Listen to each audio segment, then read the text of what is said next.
Aigana se Ekegambero ekenene kya Kisii Courts.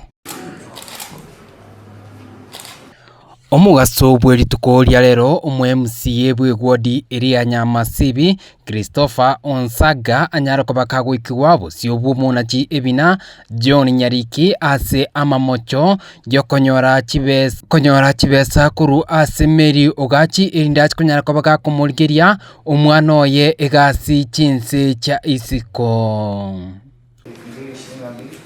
Na tarehe 19 mwezi wa kwanza mwaka 2023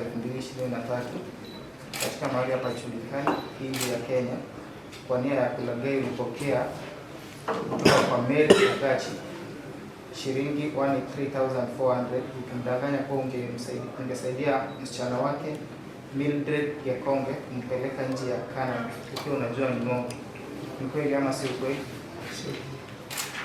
Korengana amono gukagirwa kokora amona Omomca ayo omwe-MCA oyo nigo anyara kobaga kubwatukwa amone fine ya 100,000 gose 50,000 cash bail nabo igo ekina ekyo nigo kirachi kogendera gotegererwa chitariki 4 cy'umutenyi 12 nabo igo umutenyi oria ugatano chitariki 15 Of course, the granting of bond terms to the accused person, making a ruling in respect of complainants whose offences or matter is not before you.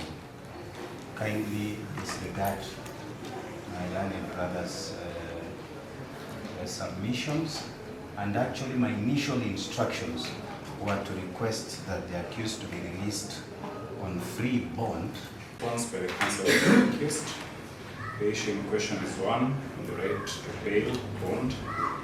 The prosecution has indicated that there are several complainants raising similar complaints as the one the accused is facing today. He consequently objects to granting of the cash bail unless a pre-bail report is filed. Counsel for the accused, however, while stating the rights of the accused, being that of bail bond, states that the accused is a public officer and is not a flight risk, and his place of abode is unknown. We pray that the court issues a bond terms commensurate to the charges. I find nothing unique in this case, save for the alleged many complaints whose complainants are not on record. I don't see a compelling reason tendered to deny the accused his right to bail bond. If at all there are numerous similar complainants, they ought to be investigated and charges preferred against the accused. As for this matter, based on the charges on record, the accused is granted a bond of 100,000 shillings with one surety, or a cash bail of 50,000 shillings with one competent person. Mentioned 4th December, hearing 17th May. Inkulpoteria emesa ya mangana magia kuru ase Ekegambero ekenene kya Kisii Courts. Eritaria neni gonkuru kwa Hespon Bosire.